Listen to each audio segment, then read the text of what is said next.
They have a multi-tier battle passes. So they have standardized pass and pass plus for enhanced progression. They have premium rank pass for months peak pass.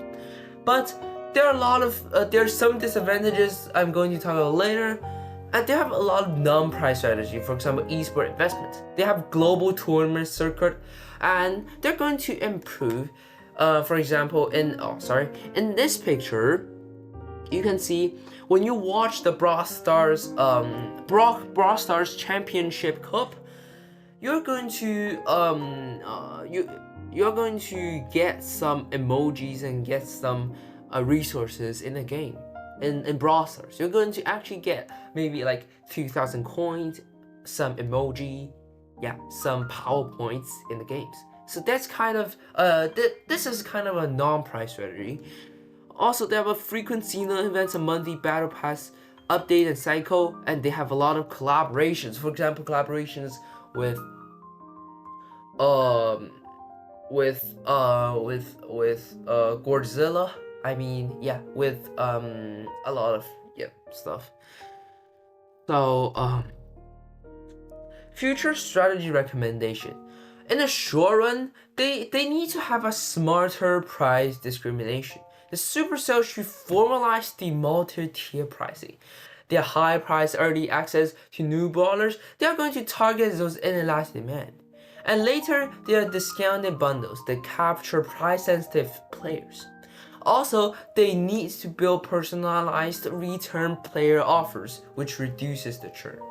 Also, they need to maximize the profit by extracting consumer surplus across different elasticities of the demand. So maybe you can see these pictures. These pictures are some kind of discount, which is pretty great for those players that don't have a lot of money to invest on this game. And they need to increase the production of limited time skins, seasonal themes, prestige cosmetics, and keep the gameplay very balanced. And this is very, very important. I mean, Supercell kind of have a strategy. They first launch very, very competitive characters and competitive characters, and in order for you to get those characters, you're going to pay a lot, maybe $10 or maybe $20 or above $20 to get those very, very, very low skilled but very competitive brawlers or competitive characters or stuff for you to play. And how the Brawl Stars are going to nerf them? If they launch them in the community publicly, they're going to nerf them. And that's kind of the rule or kind of strategies. So in summary, Brawl Stars kind of launched very competitive characters at first, and they just nerf it after everyone gets this characters or get this brawlers. So they need to keep gameplay balance. I mean, in Brawl Stars, the gameplay is more balanced than before. I mean, just continue. And also, cosmetic have near zero marginal cost and generate high margin revenue, which improve the efficiency.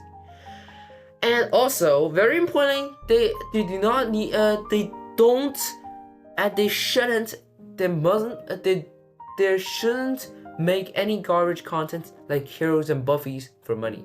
I mean, buffies is kind of great because it kind of changed the characteristics of the game. For example, Brawl Stars, it kind of changed the characteristics. I mean, it kind of make every player to feel very interesting, but it has a high price. I mean, to buy a Buffy, you need to spend 1,000 coins and 2,000 power points, and that's very, very high cost for an individual. So you just Supercell need to lower those costs. right? No lower the cost for a player who just enters this game, or a player who doesn't have a lot of money to invest on this game. Also, they can also strengthen the IP collaborations. They continue to collaborate with some famous IPs, for example, films, anime, and games. So they need to use their collaborations as some advertising substitutes, and those IP-based differential shifts demand outward without lowering the price, right? That's the basic thing. It makes the player more it's increased the customers' loyalty. So the customers are going to keep going to play this game in the future. So also be careful about choose the IP to choose collaborate and new features. Sometimes Brawl Stars have a lot of very good, very fantastic collabs, but at other times those collabs are kind of, not suitable for browsers or for Supercell games to collaborate with.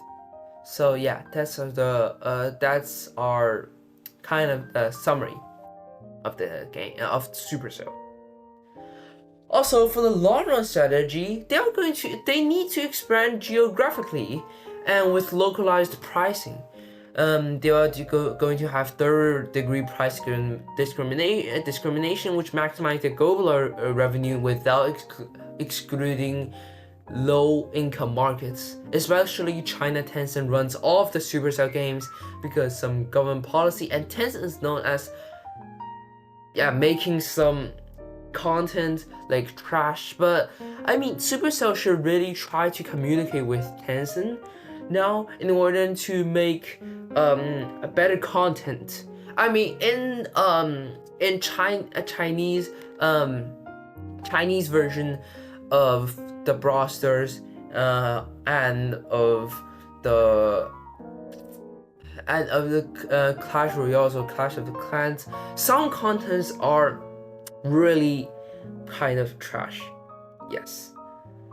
And yes. So they need to reduce the platform dependency, right? They need to have their own, they need to communicate well with the Tencent and tell their values, or tell them how to make browsers kind of improve, and how to make some content that related to browsers or related to Supercell themselves, right? Not just let Tencent to produce their stuff individually, not let Tencent to produce some stuff that is not related to Brawl Stars or not related to Supercell.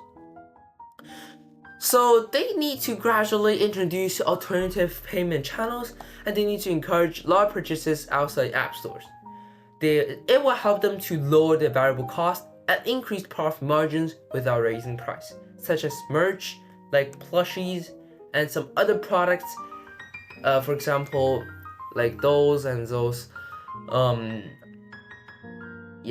plushies. Yeah. So thank you for listening. That's my opinion on Supercell and on Brawl Stars and on Clash Royale and games from Supercell. And hope you enjoy.